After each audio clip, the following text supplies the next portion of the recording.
Hurricane Katrina was a catastrophic Category 5 hurricane that greatly affected the states of Florida, Mississippi, Louisiana, and the rest of the southeast coast of the United States in August of 2005. Hurricane Katrina is known in U.S. history as the deadliest hurricane to make landfall on the southeast coast, amassing over 1,800 deaths and a total property damage of $125 billion. Hurricane Katrina is also tied with Hurricane Harvey in 2017 as the costliest hurricane to make landfall in the United States.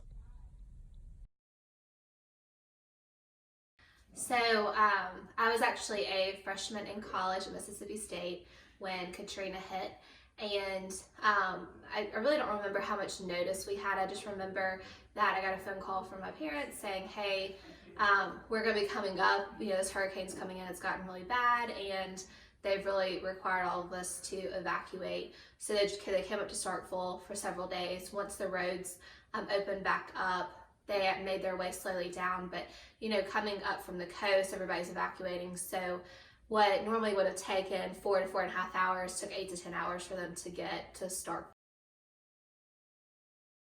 You need 3 things to make a hurricane. The first is warmer air. So warmer air rises, and you'll find this often in hotter temperatures in the mid-latitudes where the tropics are, because the tropics are close to the equator.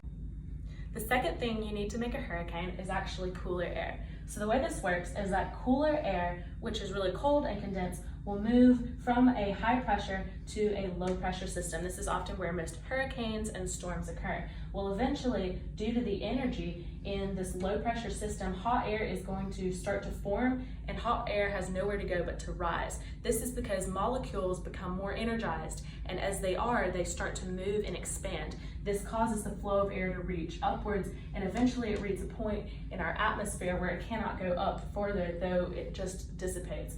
When it just dissipates and it moves, this cool air from this hot air will start to cool and condense as it goes down back into a high pressure system. And eventually this cool air goes into a low pressure system, forming what looks like a whole circle here. So it's cool air going into a low pressure system, turning to hot air which rises, which expands and moves, cools and condenses, and it starts to go around in a circle just like this.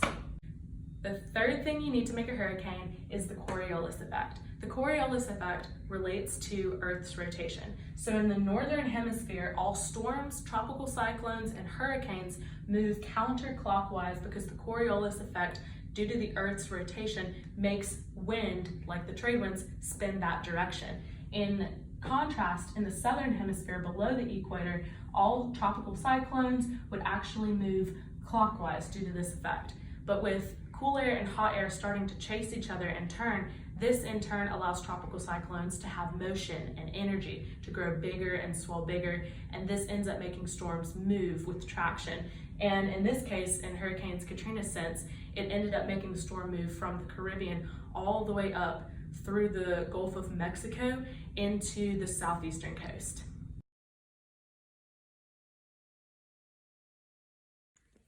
The storm originated on August 23, 2005, as the merger of a tropical wave and a tropical depression.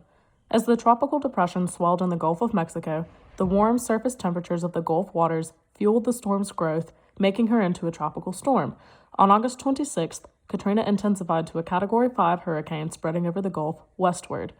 On August 29th, the front right quadrant of Hurricane Katrina maintained the strongest wind speeds of up to 175 miles per hour, and that same day slammed into both Gulfport, Mississippi, and New Orleans, Louisiana. Although Hurricane Katrina, once she made her second landfall, was only considered a Category 3 hurricane, her wind speeds of up to 155 miles per hour and storm surge devastated the coastal cities. So this is actually when I first found out how to use text messages, because I got a text from a friend of mine that was on the football team with me that he had stayed behind, and that shit was going crazy, stuff was flying around outside, he was just staying inside, but they weren't flooding, and that I told him he was crazy for staying, he should have gotten out.